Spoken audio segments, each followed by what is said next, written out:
Eh bien bonjour à toutes et à tous, c'est Anthony Klinger de la chaîne Hacking SEO. Aujourd'hui on se retrouve pour une toute nouvelle vidéo dans laquelle je vais vous donner plusieurs conseils ainsi que des optimisations à mettre en place sur votre site web pour espérer ranker numéro 1 sur Google ou au moins page 1. Donc assez facilement, vous allez voir, c'est des optimisations de base mais auxquelles Google accorde énormément d'importance. Et c'est pour ça que j'ai décidé dans cette vidéo de vous montrer un peu les différentes choses nécessaires, on va dire, pour pouvoir ranker. Sans ça, en fait, vous avez beaucoup moins de chances de pouvoir chercher des bonnes positions sur Google. Avant d'aller plus loin dans cette vidéo, et puisque ça a un rapport également avec tout ce que je vais vous montrer dans cette vidéo, je tenais à remercier le sponsor qui est Hostinger, qui nous fait confiance sur la chaîne depuis maintenant plusieurs mois, voire plusieurs années. Et il propose plusieurs solutions d'hébergement web. Donc en quoi ça a un rapport avec la vidéo? Tout simplement puisque il y a beaucoup de critères qui comptent, on va dire, dans le facteur de ranking, notamment la qualité de l'hébergement, puisque derrière, finalement, si votre hébergeur vous propose une solution lente, peu efficace, mal située, avec peu de stockage, etc., vous ne serez pas du tout optimisé par rapport aux autres sites web qui, eux, ont des solutions plus performantes que vous. Alors, Hostinger propose 4 formules, la formule single, premium, business et cloud startup. Alors, la formule single, là, c'est vraiment pour les débutants qui débutent dans le web. Par exemple, si vous êtes étudiant ou vous voulez tout simplement lancer un petit site web, un petit portfolio ou un petit blog, on va dire que c'est amplement suffisant. Par contre, petite notion qu'on n'a pas dans cette formule, on n'a pas de nom de domaine offert ainsi que de CDN dans cette formule single. En plus de ça, on peut faire qu'un seul site web et on a 50 Go de stockage. Bon, ça pour le coup, ça va. Et on a un compte email intégré. Par contre, si vous êtes déjà un peu plus confirmé ou tout simplement que vous travaillez déjà sur le web depuis un peu de temps ou que vous voulez vous lancer directement dans les bonnes conditions, optez pour du premium ou du business. Si vous avez 2-3 business, prenez du premium. Si vous en avez plus, prenez du business. Qu'est-ce qui se passe en fait avec ces formules-là? Tout simplement, vous pouvez faire 100 sites web sur un seul et même hébergement. C'est-à-dire que vous avez juste à prendre des noms de domaine, les rattacher à votre hébergement et créer des sites après derrière comme vous le souhaitez. En sachant que sur la partie premium, vous avez 100 Go de stockage et 200 Go de stockage sur la partie business. Vous avez les emails gratuits, pareil sur les deux, des SSL illimités, de la bande passante illimitée et des performances optimisées. Donc en sachant que ça, comme je l'ai dit juste avant, ça va compter pour la manière dont Google va du coup vous placer sur Google, dans son système de ranking. Vous avez également quelque chose de très important pour là, plutôt un gain d'argent, dont je reviendrai également là-dessus en fin de vidéo, sur les noms de domaine. C'est-à-dire que là, vous pouvez avoir un nom de domaine offert dans le plan d'hébergement, ce qui vous permet de ne pas avoir à rajouter encore des frais pour avoir votre nom de domaine. Et enfin, vous avez le Cloud Startup. Donc là, c'est si vous êtes une agence web ou que vous travaillez, vous, en tant que freelance sur beaucoup de sites web et que vous avez besoin de beaucoup de performance et d'une meilleure gestion, on va dire, de tous vos sites web. Dans ce cas-là, vous pouvez prendre le Cloud Startup qui est plus cher que les autres, mais qui du coup comble tous vos besoins de manière efficace avec un SAV qui est présent 7 jours sur 7 et H24. Par exemple, ici, si on va partir sur un hébergement premium, en général, nous, c'est ce qu'on prend avec Camille. Alors après, ça dépend sur certains business, on a aussi du business. Vous pouvez sélectionner une périodicité. Donc nous, ce qu'on vous conseille, c'est de prendre à minima 12 mois, hein, sinon ça sert presque à rien de prendre un hébergement, sauf si vous avez un besoin ponctuel. Mais on va dire que là, si vous voulez gagner de l'argent sur vos performances et d'avoir un bon rapport qualité-prix, partez sur minimum 12 mois. Donc là, si vous prenez par exemple 12 mois, vous voyez qu'on a 3,29 € par mois, ce qui est vraiment rien du tout, en sachant qu'on a un nom de domaine offert avec cette solution. On a 3,19 € par mois si on prend sur 2 ans et 2,79 € avec 3 mois gratuits sur 48 mois. Donc vous voyez que ça vous fait quand même bien économiser sur les différentes formules. Et vous avez juste à créer un compte, choisir votre méthode de paiement et là vous créez votre compte, votre nouveau compte sur Hostinger avec en plus de ça, donc là vous voyez qu'on est déjà à 47,38 €, donc moins de 50 € pour un hébergement premium plus un nom de domaine et la protection de confidentialité Whois. Donc ça vous permet d'avoir pour moins de 50 € quand même pas mal de choses.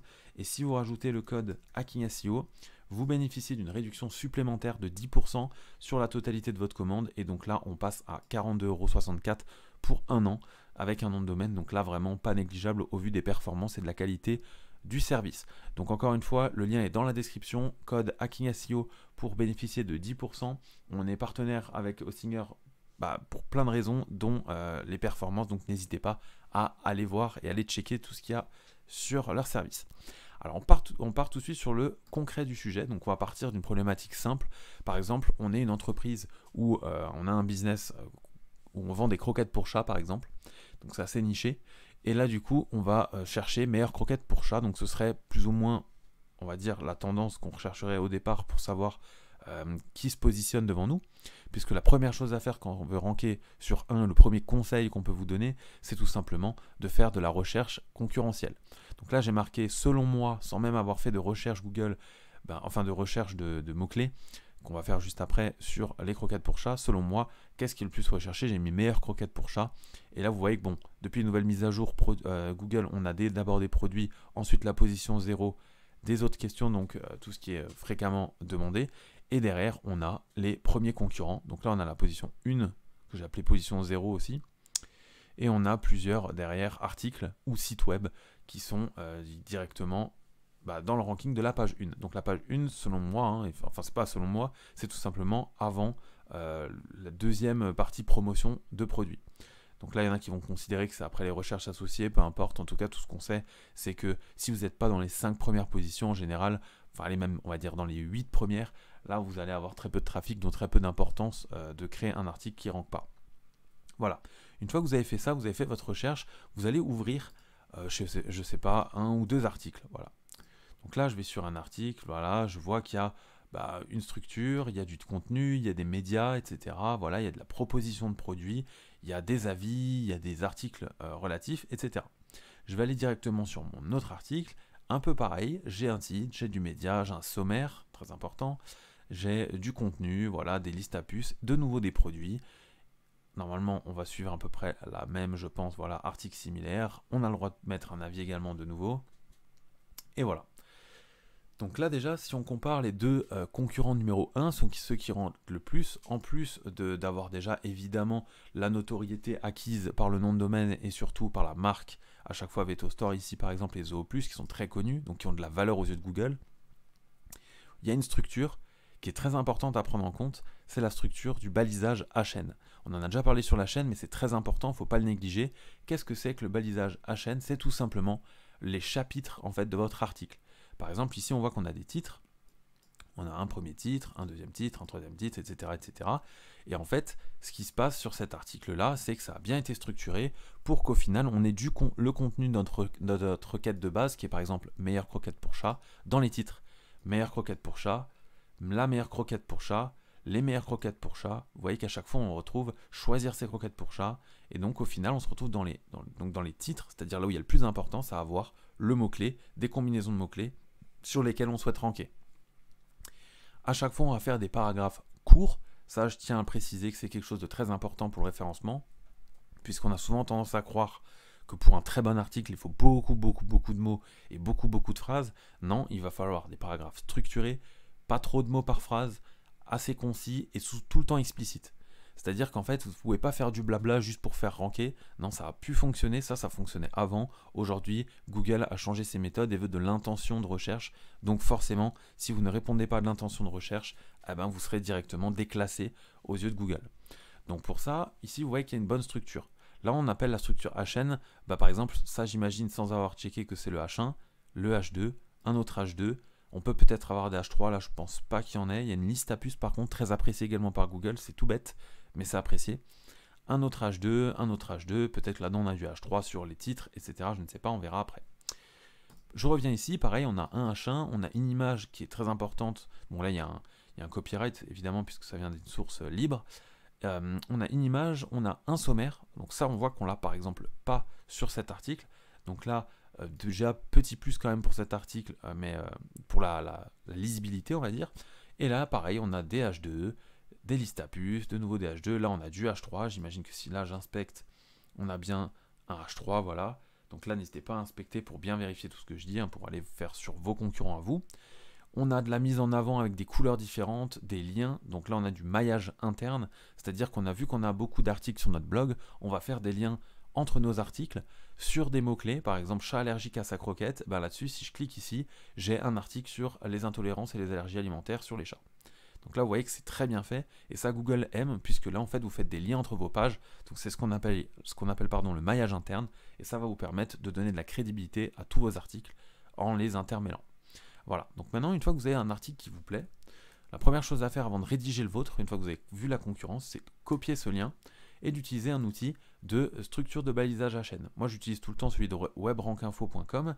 Donc là, vous allez sur ce site-là, vous copiez votre URL, vous faites OK. Et là, normalement, voilà, il vous dit combien il y a de H1, combien il y a de H2, combien il y a de H3. Déjà, première chose à prendre en compte, très importante, il faut qu'il y ait toujours qu'un seul H1. Puisque le H1, en fait, c'est le titre de votre page, c'est ce qui représente, on va dire, votre livre, finalement. Si on doit considérer ça comme un livre. Ensuite, on a 6 H2, 13 H3, donc on est sur une très bonne proportionnalité en termes de titres. On a meilleure croquette pour chat, comment choisir, qui est notre titre d'article général. Ensuite, on a sommaire. Alors lui, il aurait pu être, par contre, si on voulait optimiser encore plus, en span et restyliser en H2 s'il y avait un besoin de style là-dessus. Par contre, derrière, c'est très très bien organisé. Vous voyez, on a quelles sont les meilleures croquettes pour chat, comment choisir la meilleure croquette pour les besoins spécifiques de votre chat. Ensuite, on a différents H3 suivant les types de chats. Voilà, qui ont des problèmes urinaires, âgés, stérilisés. Ensuite, ici, on a par race. Donc là, on voit qu'on a persan, ragdoll, chat du Bengale, etc. Et enfin, ici, on va parler du coup plutôt d'alimentation directement. Donc 2 recettes de gâteau, 5 recettes de glace pour chat, changer d'alimentation, aliments dangereux. Donc en fait, c'est à chaque fois du coup de l'informatif, mais tout le temps répondant à la question générale qui est quelles sont les meilleures croquettes pour ce chat. Donc là, voilà, c'est beaucoup de théorie, mais c'est très important d'avoir ça comme notion en tête pour pouvoir améliorer vos articles de blog. Donc une fois que vous avez regardé la structure et que vous vous dites, ok, bon ça c'est vraiment pas mal, maintenant qu'est-ce que je vais pouvoir réutiliser, qu'est-ce que je vais pouvoir laisser, de quoi j'ai besoin, de quoi j'ai pas besoin, et bien on va aller dans le concret et là-dedans, deuxième conseil, on va utiliser l'outil de planification de mots-clés. Pour ça, je vous l'ai déjà dit, il vous suffit d'avoir un compte Google AdWords, vous n'êtes pas obligé de mettre de l'argent dessus, vous n'êtes pas obligé de créer des campagnes, vous allez sur votre compte Google AdWords, vous faites trouver des mots-clés, et là vous allez taper des mots-clés que vous pensez pertinents suivant votre niche. Par exemple, encore une fois, je vais faire meilleure croquette pour chat. Je vais marquer croquette chat allergique, croquette chat pour maigrir, admettons. Voilà, je vais faire obtenir les résultats. Là, on va attendre et là, on va avoir une multitude de résultats. Et là, comment va falloir fonctionner? Très simplement, vous allez d'abord devoir, selon moi, trier par ordre décroissant le nombre moyen de recherche mensuel. Donc, vous cliquez une fois dessus et là, vous voyez que ça a été classé par le nombre de recherches mensuelles. À gauche, on a des mots-clés, soit les mêmes mots-clés qu'on a mis, soit des mots-clés similaires, donc c'est-à-dire des recherches alternatives par rapport à ce que vous avez fait. Donc, c'est là-dedans qu'on va pouvoir trouver ce qu'on appelle de la longue traîne. C'est ça qui est vraiment très intéressant. Puisqu'en fait, au lieu de prendre directement le mot-clé sur lequel vous voulez vous cibler, on va prendre une dizaine par exemple de mots-clés qui y ressemblent et qui vont pouvoir être intégrés dans votre article pour faire ranker sur la requête que vous souhaitez. Une fois que vous avez fait ça, vous allez cliquer sur ajouter un filtre. Et là, moi je l'ai déjà fait, mais vous pouvez du coup créer un filtre avec 2 filtres différents. Moi j'ai mis sur la concurrence exclusivement moyen et faible. Je clique et là je vois que tout de suite, vous voyez, ça a bien perdu en termes de volume de recherche, mais tout simplement puisque en général les gros volumes, il y a de la forte concurrence, donc très difficile de ranker, surtout face à des grosses marques et gros concurrents qui sont déjà placés sur le marché depuis longtemps. Donc là, ce que vous allez faire, vous classez avec moyen faible toujours par recherche mensuelle, même si c'est on va dire ce sont des chiffres plus ou moins vrais, hein, faut toujours se méfier. Mais à droite, vous avez votre concurrente qui reste à moyen ou faible. Par exemple, ici, je vois déjà, moi, plusieurs choses qui pourraient nous intéresser, sur lesquelles ça va être facile de ranker, mais qui ont quand même un peu de recherche, 10 à 100 mensuels. Voilà, si on cumule le tout, on peut arriver à des volumes assez intéressants sur du niché. On a par exemple meilleure croquette pour Maine Coon chaton, meilleure croquette nourriture humide pour chat. Voilà, ça c'est vraiment très niché, très simple à mon avis de ranker là-dessus, puisque c'est vraiment de la longue traîne, pour le coup, ce que je vous disais avant. Pas mal de mots, donc assez facile si on l'intègre directement dans notre article. Meilleure croquette Maine Coon, donc on voit que sur les Maine Coon, il y a un vrai marché. Et surtout, croquette bio pour chat sans céréales, meilleure nourriture humide chat, croquette chat obèse sans céréales. Donc là, vous voyez que vous pouvez vraiment créer soit beaucoup d'articles, soit un article très complet qui va venir englober, on va dire, le tout. Ce qui est conseillé en général, c'est de faire un gros article qui englobe le tout et avoir des petits articles à côté pour chaque thématique spécialisée, on va dire, qui sont spécifiques à chaque article et que vous allez venir faire, votre maillage interne qu'on parlait juste avant. Voilà, et là vous avez des vrais chiffres, plus ou moins, de la concurrence, donc une notion, on va dire, de facilité à ranker ou non, et derrière, du contenu à utiliser dans vos articles. Donc là, soit vous cochez et vous faites exporter à la fin en Excel, par exemple, ou en Google Sheet, soit vous notez tout, on va dire, dans un bloc-notes, dans un Word, dans un Google Doc, peu importe, avant de rédiger, et ensuite vous utilisez tout ça pour rédiger. Une fois que vous avez tout ça, vous allez pouvoir du coup créer votre site web avoir un blog. Donc pour ça, vous pouvez très bien par exemple avoir un WordPress comme moi avec des articles, un thème de base. Moi j'ai le thème de base actuellement. Par exemple j'avais déjà un article de base qui là du coup n'est pas optimisé du tout pour le référencement. Mais grosso modo vous voyez à quoi ça ressemble un article. On a un titre, on a des paragraphes, que ce soit de l'introduction ou des paragraphes de texte, des titres, des sous-titres, etc., etc. Alors, chose qu'on n'a pas forcément vue sur les deux articles et qui peut être encore une fois une optimisation très importante comparée à ce que je vous ai montré juste ici, c'est les questions. Si vous pouvez intégrer de la FAQ sur vos articles, n'hésitez pas. Surtout que pour ce que je vais vous montrer juste après, c'est très important, puisqu'ici vous voyez que Google appelle des fois des questions-réponses que vous avez mis sur vos articles de blog. Et là par exemple, si je vais ouvrir ici celui-là, vous voyez qu'en fait, cette question-réponse, elle appartient à un site web, et du coup, ce site web, même s'il n'appartient pas, par exemple, ici, donc là, ça doit être celui-là, je crois, voilà, mais vous pouvez très bien appartenir à ces résultats de recherche sans être sur la page 1. Donc ça vous donne toujours une source de trafic supplémentaire, donc il faut utiliser les questions, du coup, donc c'est les recherches un peu associées sur tout ça. Donc voilà. Pour ça, n'hésitez pas à faire des FAQ, que ce soit avec des toggles comme ceci ou alors directement en texte, avec des questions et des réponses simples, courtes, efficaces et pertinentes par rapport à ce que les gens cherchent. Voilà, ça c'est mon autre conseil. Ensuite, une fois que vous savez tout ça, la première chose à aller faire, ça va être d'utiliser du coup le site que vous, enfin le type de CMS que vous voulez pour créer votre site web, enfin votre blog pour optimiser vos articles. Maintenant, ce qu'on va faire, moi je suis sur WordPress, donc je vais faire extension, ajouter une extension. On va rajouter Yoast SEO, donc celui-là on l'a déjà présenté pas mal de fois sur la chaîne. Très facile à utiliser, on va l'installer. Voilà, normalement c'est pas très long, on l'installe, on l'active et ça devrait fonctionner. Voilà, installer, activer. Voilà, donc maintenant ce que vous allez faire, vous allez dans article, tout simplement.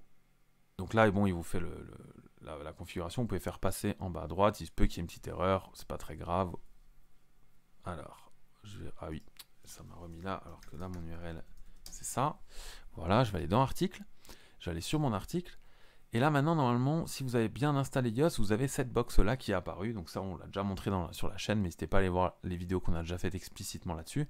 Et là en fait vous allez pouvoir ajouter ce qu'on appelle un titre SEO et une métadescription, c'est tout simplement ce qu'on retrouve ici, en title, donc par exemple je vais plutôt prendre, voilà ça c'est la title et ça c'est la description, c'est-à-dire ce qu'on voit en fait sur Google, donc c'est très important de bien les optimiser, puisque si vous les optimisez pas correctement, Google va prendre automatiquement un titre qui va définir à partir de votre article et de la description suivant la recherche, et ce ne sera pas forcément impactant, ça peut être, on va dire explicite, mais pas impactant, et du coup votre CTR, c'est-à-dire votre ratio de clic à l'impression, sera assez faible, alors que si vous avez des titres accrocheurs simples et qui du coup donnent envie d'aller voir votre article, vous allez avoir un CTR plus important, et plus votre CTR est important, plus Google vous privilégie par rapport aux autres, puisque ça veut dire que vous répondez plus rapidement aux questions par rapport aux autres. Donc voilà, une fois que vous avez installé du coup Yoast, vous allez pouvoir ici utiliser titre SEO et métadescription pour optimiser votre article. Par exemple, imaginons qu'on avait un article pour les chats, ici on pourrait faire on va regarder ce qui a été fait, meilleures croquettes pour chat, top 5 des meilleures croquettes pour chat. À chaque fois, on a meilleures croquettes pour chat. Donc, soit vous faites des articles nichés, comme je vous ai dit, avec ici de la longue traîne, soit là, vous êtes sur votre master article, on va l'appeler comme ça, et là, vous allez par exemple faire meilleures croquettes. Voilà, on écrit correctement, évidemment, pour chat. Par exemple, je sais pas moi, pour avoir un bon CTR, les meilleures décisions, par exemple. Ou alors les meilleurs choix. Voilà.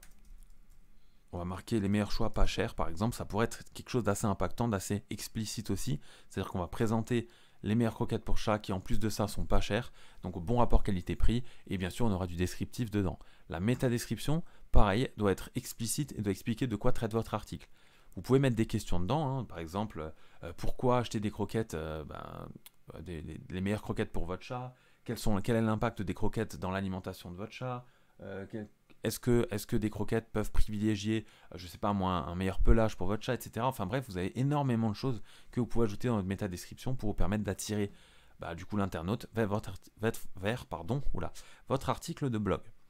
Ensuite, en plus de ça, Yoast SEO propose d'autres choses, notamment la partie sitemap. Donc c'est-à-dire que maintenant qu'on a utilisé Yoast, si vous allez sur votre site et vous faites sitemap.xml, vous avez un sitemap. Donc là, vous avez votre nom de domaine / du coup post-sitemap. Et si je vais dessus, en fait, vous avez un listing des différents articles de votre blog. Et en fait, tout ça, vous allez pouvoir le passer à la Search Console de Google pour lui dire, voilà, mon site existe et voici les pages qui existent et que j'aimerais que tu indexes ou non, à vous de voir, dans ton répertoire pour qu'elles soient du coup affichées lorsque les gens tapent des recherches. Très important, je ne vais pas faire une vidéo sur la Search Console parce que ça c'est, soit vous connaissez déjà, soit il y a des vidéos qu'on a faites avec Camille là-dessus sur Hacking SEO, donc n'hésitez pas à aller les voir. Voilà, donc ça c'est pour la partie, on va dire vite fait, plugin Yoast SEO pour avoir 2-3 classiques importants, obligatoires pour votre référencement, meta title, meta description. Pour l'instant, on a vu aussi le structure du balisage à chaîne. Évidemment, les médias, ça on n'en reparle pas, mais il vous faut au minimum 2 médias par article de blog. Ça c'est un standard. Et évidemment, compressé, de bonne taille, pas trop de poids, puisque sinon ça va ralentir le temps de chargement. Et du coup, ça pareil, ce sera à prendre en compte. Ensuite, je vais passer à encore une autre chose assez nichée, mais que si vous êtes développeur, eh ben là pour le coup c'est plus axé pour vous, même si vous ne l'êtes pas, vous pouvez comprendre ce que je vais expliquer, mais ce sera de l'optimisation. Ce que vous voyez ici par exemple, voilà, ce sont des produits. Ce qu'on voit ici, ce sont des questions. Ce qu'on voit ici, c'est de la recherche associée, etc., etc. Vous voyez qu'on a à chaque fois plein de types du coup d'items, on va appeler ça comme ça, autres que juste des pages. Alors comment faire pour dire à Google que nous on a ça sur nos articles et qu'on aimerait qu'ils les mettent en avant. Par exemple ici, on sait que ça c'est l'image à la une. Et en utilisant schema.org, qui est le standard on va dire du web utilisé, vous allez pouvoir aller sur schema.org, cliquer sur schéma. Et là par exemple vous avez plusieurs types de catégories dans lesquelles vous allez pouvoir schématiser votre article. Par exemple, si vous avez une page produit, par exemple d'une marque de roquette ou alors d'une litière, peu importe, vous allez sur product. Et là, il vous dit toutes les variables que vous allez pouvoir remplir pour lui spécifier en gros de quoi traite votre page. Pour faire simple, vous allez tout en bas. Voilà. Et ici, vous allez pouvoir choisir plusieurs types de microdata. Soit vous voulez du microdata, voilà à quoi ça ressemble, c'est de l'HTML. Soit vous voulez du JSON LD. Donc là, on est sur du JavaScript avec du JSON, tout simplement. Moi, je trouve personnellement que c'est beaucoup plus simple à lire avec du JSON LD, mais après, le microdata fonctionne également. Je vais partir sur le JSON LD. Concrètement, qu'est-ce qu'on a là-dedans? À chaque fois, on va venir définir un contexte qui est automatiquement schema.org puisque c'est lui qui définit les contextes. Ensuite, le type, ça c'est ce que je vous ai dit juste avant. Donc, par exemple, sur une page produit, on va mettre product. Vous pouvez rajouter aggregate rating. Donc, ça, c'est s'il y a une note générale sur votre produit, quelle est du coup la note par défaut, enfin de moyenne, le nombre de notes, etc. Mettre une description de produit, le nom du produit, une image du produit, etc., les offres, etc., et des avis. Et en fait, tout ça, par exemple, c'est exactement ce qu'on a là. On retrouve exactement tout ce que je viens de vous expliquer. Et tout ça, si je clique dessus, au final, c'est une page produit. Voilà, donc là-dessus, il y a de la microdata, il y a du JSON LD certainement, avec différentes informations comme le prix, comme les photos, comme le titre, comme la description, etc. Donc n'hésitez pas à utiliser ça. Et comme je vous parlais avant de la FAQ, ici, si vous tapez en haut à gauche FAQ, voilà, vous avez FAQ page. Et donc, si je clique là-dessus et que je descends tout en bas, alors là, par contre, tac, on va cliquer là. Alors ici, ils ne mettent pas d'exemple. On peut peut-être cliquer ici, peut-être qu'ils en donnent. Non. Ok. Bon, alors pour les FAQ, je vais plutôt aller mettre sur question plutôt. À mon avis, ce sera plus simple. En fait, pour atterrir, voilà, question, juste ici. Alors, excusez mon anglais. Voilà. Je vais dans le JSON LD et voilà ce qu'on a. Par exemple, si vous avez des FAQ, ici vous pouvez définir à chaque fois une question. Voilà, avec du coup ici la question dans name et dans text la réponse. Tout simplement. Voilà. Et en fait, de cette manière-là, bon, en général c'est plus avec FAQ page. Hein. Bon, vous pouvez facilement en tapant sur Google schéma.org FAQ page, à mon avis, voilà, trouver facilement, même Google vous donne pour Google for Developer, voilà, ici un schéma de FAQ. Donc c'est exactement ce que je viens de vous expliquer. Donc vous créez un JSON LD. En name, vous mettez la question. En accepted answer text, vous mettez la réponse. Et en fait, ça, c'est ce qui va faire en sorte que vous soyez positionné ici. Tout simplement. Donc très important, lorsqu'on n'a pas forcément au départ les possibilités de ranker haut, d'utiliser cette option-là pour pouvoir atterrir ici, évidemment, en étant le plus concis possible. Donc ça, c'était pour schéma.org. Avant-dernière chose que je souhaitais vous montrer, c'est le page speed. Donc ça d'ailleurs, Camille a fait une vidéo sur WP Sensei pour montrer récemment comment augmenter la vitesse de chargement de vos pages web. Donc n'hésitez pas à aller la voir, elle est vraiment bien. En fait, ici, vous allez pouvoir coller l'URL de votre site web. Par exemple, si je prends celui-ci, je le colle et je fais analyser. Ça va prendre un peu de temps en général. Voilà, mais ça va vous donner exactement comment en fait la page est vue par Google d'un point de vue rapidité d'accessibilité, du coup UX et UI. Donc là en gros, vous voyez qu'elle se charge très rapidement, elle est dans le vert à chaque fois et ça c'est obligatoire, on va dire aujourd'hui pour Google pour que vous soyez placé dans les meilleurs résultats de recherche. Donc là vous avez la version mobile, mais vous avez également la version bureau où les deux doivent être nickel, même si la version mobile aujourd'hui est privilégiée par rapport à la version bureau. Ici on voit qu'on a du coup 71 en performance, 92 d'accessibilité, 100% de bonne pratique, 98% d'SEO. Autant dire que là, on est quasiment excellent. Peut-être qu'on peut augmenter un peu les performances, mais ça, en général, c'est dû à des petites extensions qu'on utilise et qui nous font gagner du temps et qui ne vont pas faire perdre de trop en termes de crédibilité par rapport à Google. Par exemple, ici, on voit que lors du premier chargement, ce qui va apporter un peu plus de temps, à mon avis, c'est la génération de la bannière des cookies, vu qu'elle est appelée en JavaScript. Eh bien, théoriquement, ça met toujours un peu plus de temps que juste de l'HTML CSS standard. Donc n'hésitez pas évidemment à minifier votre code, que ce soit le JavaScript, l'HTML ou le CSS, à éviter le moins possible de faire des requêtes serveur, mais plutôt des requêtes JavaScript côté client. Comme ça, au moins, vous avez moins de temps de chargement au départ. Et du coup, de privilégier le First Contentful Paint et Largest Contentful Paint, c'est-à-dire à quel moment en fait la première partie la plus grosse visible de votre screen, par exemple ici vous voyez que là où il y a l'image et le texte, est apparu entièrement, combien de temps ça met, c'est ça qui va compter pour Google dans le temps de rapidité. Voilà, donc très important à prendre en compte. Et enfin, dernier petit outil, donc là évidemment vous ne pouvez pas, comme je l'ai dit au tout départ, créer un article et ranker 1 tout de suite. Pourquoi? Puisque les meilleures marques, enfin les meilleurs sites comme VetoStore par exemple pour notre requête ou encore Zooplus ont ce qu'on appelle du TrustFlow et du DA. Donc là, par exemple, j'utilisais cet outil qui s'appelle websiteseochecker.com qui est totalement gratuit. On va venir coller uniquement le nom de domaine. Je ne suis pas un robot, check authority.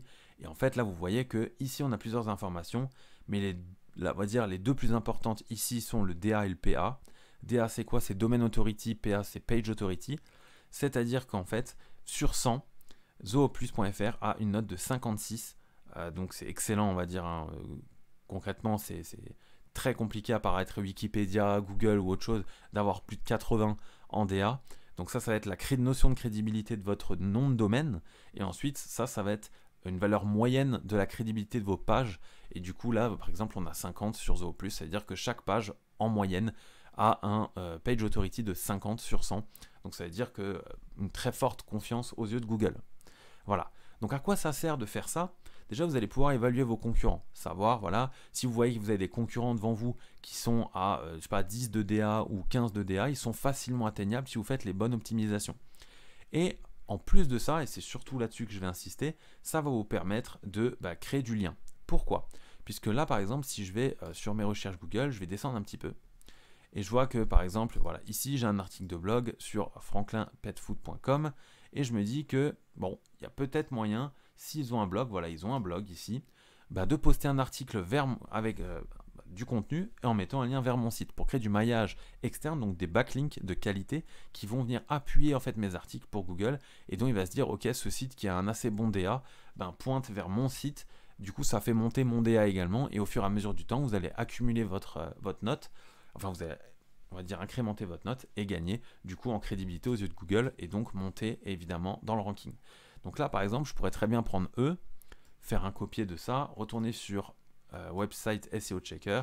Je ne suis pas un robot, checker. Voilà, on est bien en dessous, on a 33 de DA, 39 de PA, donc c'est quand même très intéressant. Un âge quand même assez ancien, plus de 6 ans, presque 7. Du coup, très intéressant aller chercher un lien sur ce site-là vers mon site web.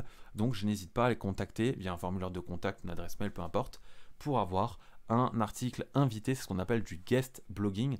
Donc voilà, à vous de voir si vous voulez faire ça ou non. Mais en général, c'est beaucoup utilisé dans le domaine du SEO pour du coup ranker avec un nouveau site web quand on va chercher du coup de l'aide au final de concurrents mais qui ne sont pas forcément directs sur les niches qu'on souhaite.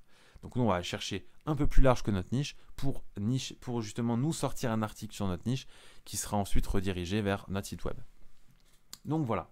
Alors là, ça fait beaucoup d'informations Et encore, je pourrais vous en donner encore plein. Si ce genre de vidéo explicative avec beaucoup d'optimisation, avec beaucoup de valeur ajoutée vous intéresse, n'hésitez pas à mettre des commentaires, à nous dire que ce genre de vidéo vous plaise et que vous voulez en avoir plus sur des conseils, plus de techniques ou plus de théorie, peu importe. Et on vous montrera tout ça évidemment dans le domaine du possible, évidemment. Donc voilà, je le rappelle, cette vidéo est sponsorisée par Hostinger, donc n'hésitez pas à aller dans la description de la vidéo et utiliser le code Hacking SEO pour avoir les meilleures réductions sur les meilleurs plans d'hébergement. C'était Anthony Klinger de la chaîne Hacking SEO, on se dit ciao tout le monde.